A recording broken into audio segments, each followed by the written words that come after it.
Nothing will shame a man except his status. Oh, wow. His financial status. Financial status. Yeah, financial status is the only thing that will shame as long as you're well off financially, nothing can shame you. Yeah.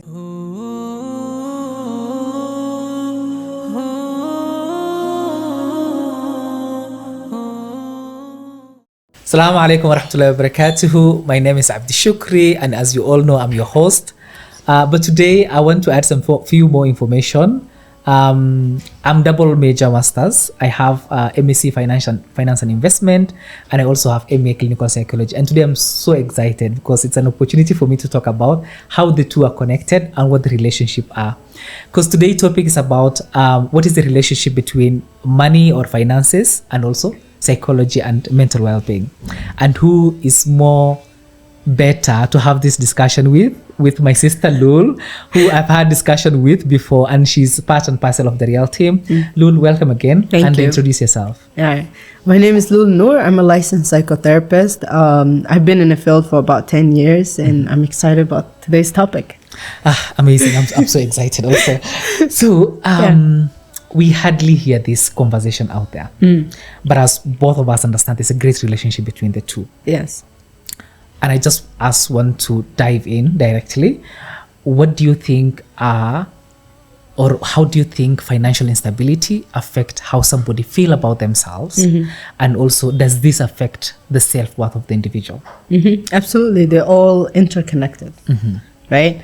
So you could take them apart. What is financial stability first? For me, I will define financial stability, right? Not instability. Yeah. For me, I'll define financial stability as, are you able to cater for your needs? Basic needs. Yes. Are you able to cater for your wants? And are you able to go beyond that? Like you can save, you're living in a luxury life. You can cater for everything that you need and want and more. Yeah. Yeah. But what even the idea of financial? Where does that even come from? Okay. Where did it came from?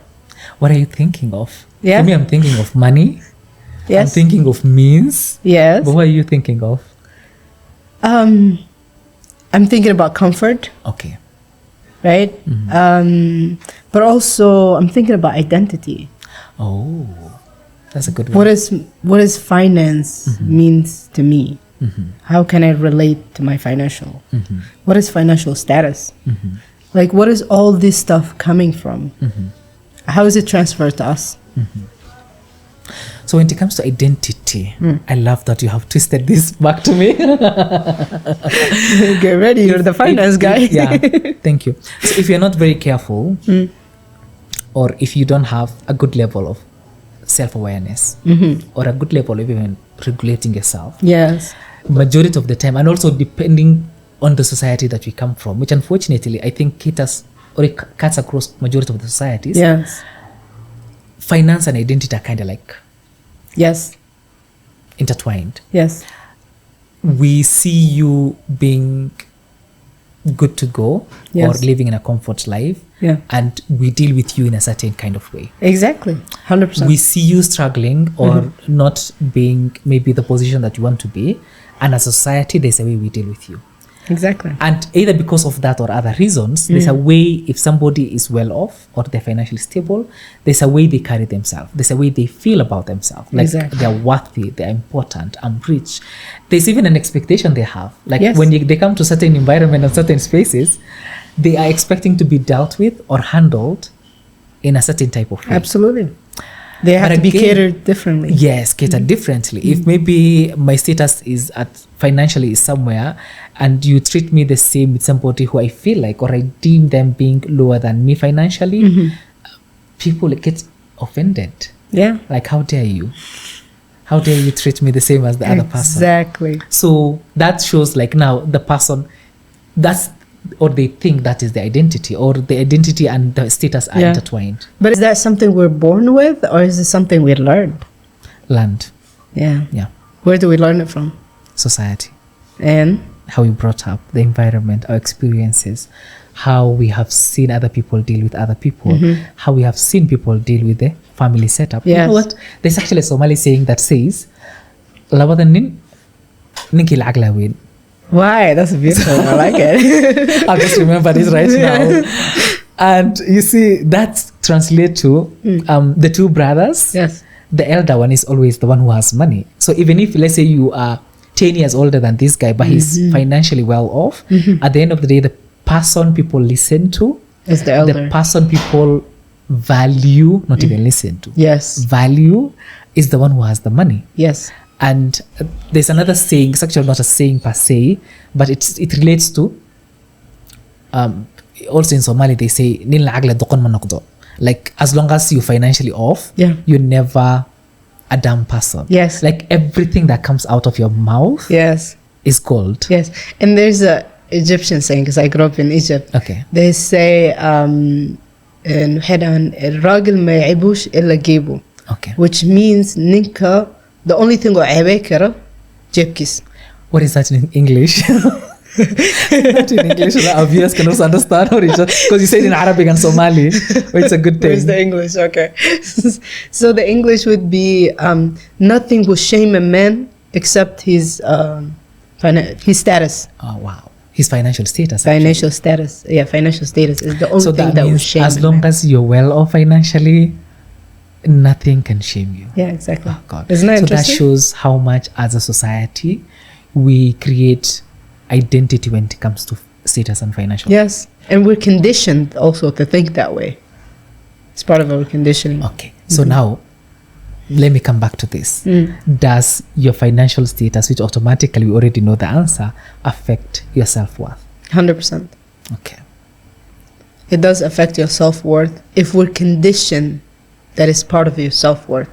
So if we've never been separated, if it's always been there together, then it affects. But if there's a separation between self and financial, then no, it doesn't affect you. I 100% agree with you, and I want us to maybe even dive deeper as psychologists also. How does financial instability affect anxiety or maybe depression or even general mental well-being? Yeah. So it would.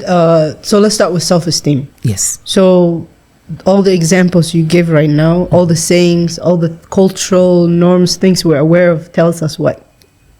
Without financial means, You know somebody. Oh God. right? And Yeah. what does that translate in self-esteem? I'm not worthy unless I'm financially stable. Okay. I'm financially able to provide. If you're a man, I'm financially able to provide It's my even family. worse, I think, for men, because There's a gender difference. there's Yes. there's actually gender difference when it Yes. comes to Yeah. status and financials, because we all know that men need to provide and protect. There are three P's: those protect, provide, and what? I don't remember the other one. Maybe somebody will share it in the comment section. But you see now that men are supposed to provide. Yes. So the moment you're not well off, the moment you're not financially stable, so the question is, are you man enough? And then we have seen also what's going on social media. Like there's a lot of campaigns. So even there's a question in their masculinity if they're not able to provide. Yes, are you man enough? And that's how far we go. Yeah. Yeah. And this cuts across different generations because the old generation had sayings, the sayings that we just talked about. Yeah. The new generation, you have also seen the amount of conversations happening in social media of girls saying or ladies saying, do not get married to a man who's not well off. Yeah. Marry the man not because you love him, but because of his financial status. Because you know why? Because she's also she has her identity with this man's identity. Okay. If the man's is well off, what does that tell us about our own status? Okay. She's Right. also well off. She'll be respected. So there's a among her connection peers. between me and this person I'm getting married to. So if you get married to a man who is well off, then that means also within your friend groups or within your peers, you'll also- be respected more 100%. than maybe the lady who was your friend but got married to a person who is financially not that well off. Yeah. Like your husband. Yeah. But even if you reverse the role, let's say she's financially off, but he's not. Oh, What happens in that That's a relationship? crisis. Yeah. That's a crisis. Why did you say it's a Because also crisis? it will come back to identity again. Yeah. If for most cases, unless maybe a man has really worked on himself and he has healed and he knows his worth beyond finances, if the wife, let's say, is well off than the husband, Yes. that translates to you're not man enough.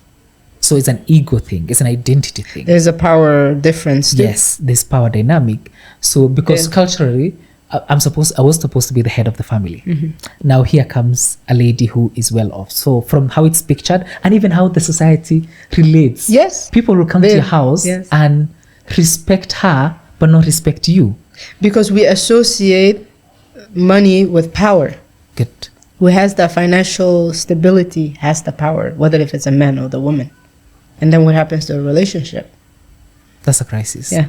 Unless the two of you have a high level of emotional intelligence 100%. and a very high level of emotional regulations In communication and skills. communication skills and everything, and both of you have healed, Yes. and you have a proper understanding of where you're coming from, Yeah. and the society that you're coming from. And that's the idealized version. Yes, which is and the not two of true you most and the of two of you time. work together as Yes. a team. Yes. That is the only way you can navigate such scenarios. Yes. But now I'm thinking of this. It's never permanent. Let's say two people got into like a relationship and they get married. Yeah. Let's say even the man is well off in the starting point, but we see opportunities. The opportunities are equal out there. Yes. Ladies have access to equal opportunities just like the men Yes. do. And then along the way, let's say maybe the lady grows and she now starts making better than the man. She's What a happens? businesswoman. Yeah. Yes. Yep. Yep. So the relationship goes down. Again, the association with self-esteem and financial. There's always that identity that we're talking about. And that comes from childhood. The way we grew up, the way we saw our parents. The parents saw their parents, right? So there's that also piece of generational trauma that comes in there. Yeah. And I'm thinking of, does this the financial status affecting our self-worth, our self-esteem and everything, does this translate to issues in relation to, let's say, anxiety, depression or general mental Yeah. well-being? Because the main root of anxiety and depression is self-esteem. Okay. Self-esteem is the root. And the root is coming from deeper, coming from even childhood. The way we condition as children, who was our models? What did we see growing up? What did society picture for us? What is that ideal couple? As a young girl growing up, who's the person she dreams of marrying off? Who's that prince? Is that going to be a poor guy or a rich guy? And it's how even in, I think in Disney, how we frame the prince and the princess. Yeah. The princess is what is the name? Is it damsel in distress? And then the prince comes. He's charming. He comes and Yeah. saves her. Yeah. He's the power dynamic. He's the Yeah. most powerful. Yeah. And then he saves her, and then she also becomes powerful because now Exactly. she's now becoming his princess. And So again, the girls are, in a way, culturally, it's acceptable for girl to, her status is her man's status. Let's Okay. put it that way. If her man is powerful, he has good education, he has status in the environment he's in. Therefore, okay, like for example, even like the president was what did we call the woman? The first lady. first lady. First lady. Yeah, first lady. Yeah. So do you see the status, how Yeah, powerful that is? It's yeah. very, and also the association with the men as the most powerful and the woman's status, she gets it from him. Okay. But when the role reverse, it's really difficult, even as a culture, to picture that. And what we do to the men, we shame him. Now look at you, she's more successful, she's a businesswoman, she's this and she's that. So even if they like each other, the society in a way takes them apart. And I think part of it comes to self-esteem. Like, I'm not deserving to be with this person, right? And okay, we have clearly seen that there's correlation between financial status with shame, self-esteem, Anxiety, self-worth, depression. anxiety, depression, which affect the general mental well-being of the individual. Absolutely. But again, I'm thinking of a conversation that we once had of the way, in the process of us coping up with what the society expects, or us portraying a certain type of way so that we are seen of a certain kind of caliber, certain type of Yes. status, how people end up borrowing to keep up with this image, to keep up with the friends. Talk to us about that. I think as human being, it's so important for us to belong Yes. and fit in. Yes. I want to be part of the society. I want to be part of a certain group. And I think men and women, we always want to belong, Somewhere. right? So part of the belonging could be becoming a person that is not me, or showing an image that is not me, just to fit in. And we see that with young men and young women. Yes. Maybe specifically with men, they might borrow, money from And others. how is That's this how- different from people who are living in the country, in the continent that's Africa? Yes. And people who are living abroad, Yes. maybe? The approach is the same, but the means is different. Okay. Okay, so like a person who is in Africa, maybe you could tell me more. They could borrow from friends, family Yeah. members, other relatives, whoever around, to play out this. They basically masking. They have a persona. They're masking. They are not being their true self, and this is where identity issue comes in. Because I'm not acceptable of who I am, therefore I don't see others accept me.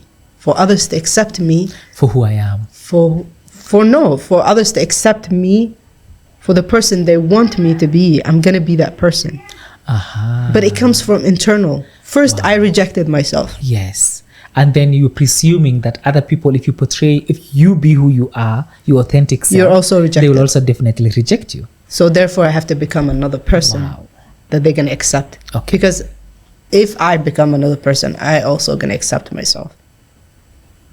This is My really brain deep. is just going off because I'm even thinking No, there's of really some deep the aspect I'm thinking of the aspect of people pleasing. Yeah, it's the all aspect of interconnected. the way you said belonging and trying to fit in. Yeah. And so you And it's a important human needs. It's a normal human needs. But sometimes we go above our own humanity to fill that hole. There is a big hole that's missing. so that means it has to come back to us. Yes. You need to ask yourself, Yes. do you belong to you Yeah. before you get to belong to others? Yes. Before you get to belong Do to I other accept circles. me? for Am who I I am. okay with who I am? Or do I Am I have to okay play with out who- another character to be okay with myself? And I think unless you really work hard and work on that, there's nothing you can do about it. Because at the end of the day, even if you try to fit in, let's say you borrowed, for how long can you borrow? Do you have the means to return that money? Exactly. And I'm already thinking of, let's say, today I borrowed from you. Tomorrow I borrowed from someone else. Yeah. I haven't returned your money. Yeah. And then there's another money that I've also used. Yeah. And then these are not even money that I'm using for investment. These are money that I'm using for leisure because I'm trying to fit in a certain like circle or certain like Yes. standard. Well, again, I'm also meeting my needs. There's needs that are not fulfilled. I'm fulfilling it from others, people's like attention. Wow, I like her watch, I like her dress, makeup looks nice, right?